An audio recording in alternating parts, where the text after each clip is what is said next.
आप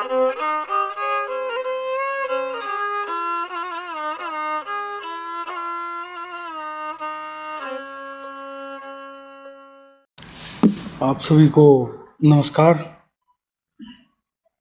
एक दो बात कह के मैं अपनी 2-3 कविताएं सुनाऊंगा। एक तो ये है कि मैं अपनी कविताओं के प्रति बड़ा वो वैसा मोह मेरे मन में कभी जागा नहीं। मैं बड़े कवियों को ही सुनता सुनाता रहता था हमेशा, और उनको सुनते सुनाते हुए और जो मेरे सामने लोग बैठे हैं, जयपाल जी, सुभाष सर, अरुण जी और कमलेश जी, इनको पढ़ते हुए इनके सानिध्य में जो कुछ सीखा उसको कविता में ढालने का प्रयास किया, और अच्छी लग रही हैं बहुत। ये भी एक अच्छा है प्रयास।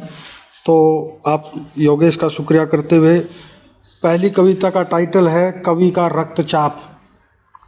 अचानक किसी बात पर नहीं, ना ही किसी घटना के घटित होने पर, और ना ही किसी के गाली देने पर, और ना ही किसी के रहपट मारने पर रक्तचाप बढ़ता है कवि का। कवि जब सुनता है कि एक थोथे बांस को चीर दिया है बेवजह, जिसकी बनाई जा सकती थी बांसुरी, वो भाड़ में भेज दी गई है उम्मीद। कवि जब देखता है रोटी के टुकड़े को बेकार पड़ा गली में, पर चीखते सवाल उठाता नहीं है कोई पत्रकार, मंत्री से संतरी से, तो फिर ऊँघता रहता है कवि धंसा हुआ सोफे पर।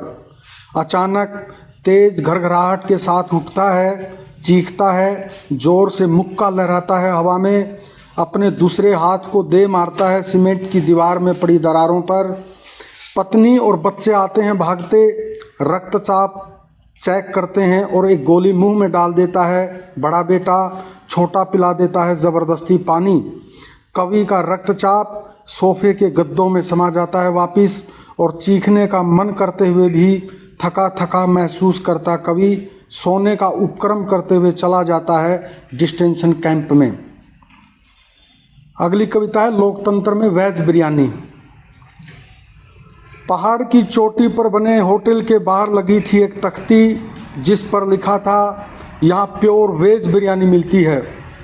दरभंगा से आए मजदूर के बेटे ने पढ़ा तख्ती को और अपने पिताजी से पूछा वेज बिरयानी का अर्थ, तो मजदूर ने कहा आहिस्ता बोल बेटे। कथावाचक ने माइक से कहा मांस खाने वाले राक्षस होते हैं। लाखों भूखे लोग सिहर उठे।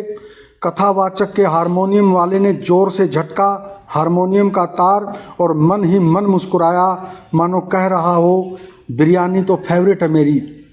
टेलीविज़न स्क्रीन पर एक संभ्रांत महिला पत्रकार ने चीखते हुए दोहराया कि मांस खाने वाले लोग हिंसावादी होते हैं, और कैमरा ऑफ होते ही मंगवाई एक वेज बिरयानी की प्लेट। चिकन बिरयानी छोड़ो और वेज बिरयानी खाओ, मुर्गियों को दाना डालते हुए कह रहा था एक अभिनेता।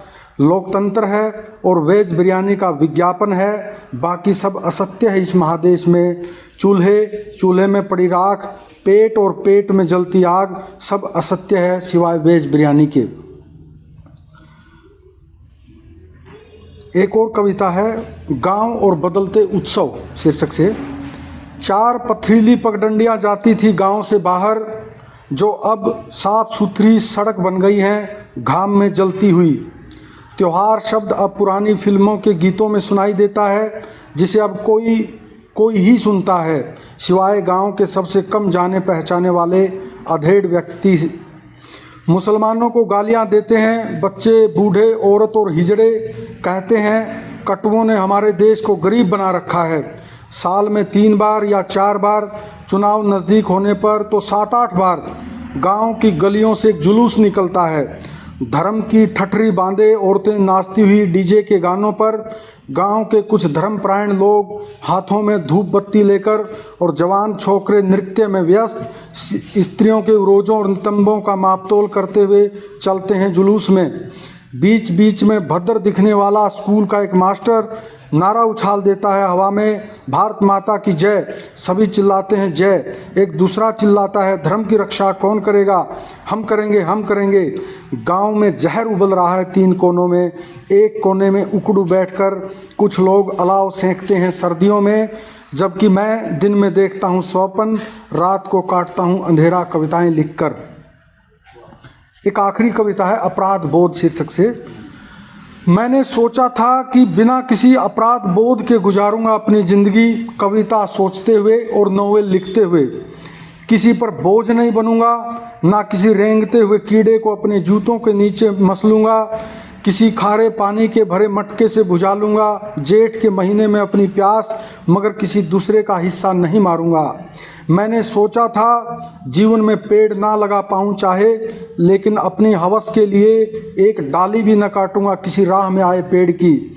मैंने सोचा था कि गाड़ी, घोड़े, बंगला, कोठी, इनके बिना भी रह सकता हूँ, किसी दूसरे की छत्र छाया की बजाय अकेला निस्पंद रह लूँगा, मगर चांद पर प्लाट लेने की कभी नहीं सोचूंगा।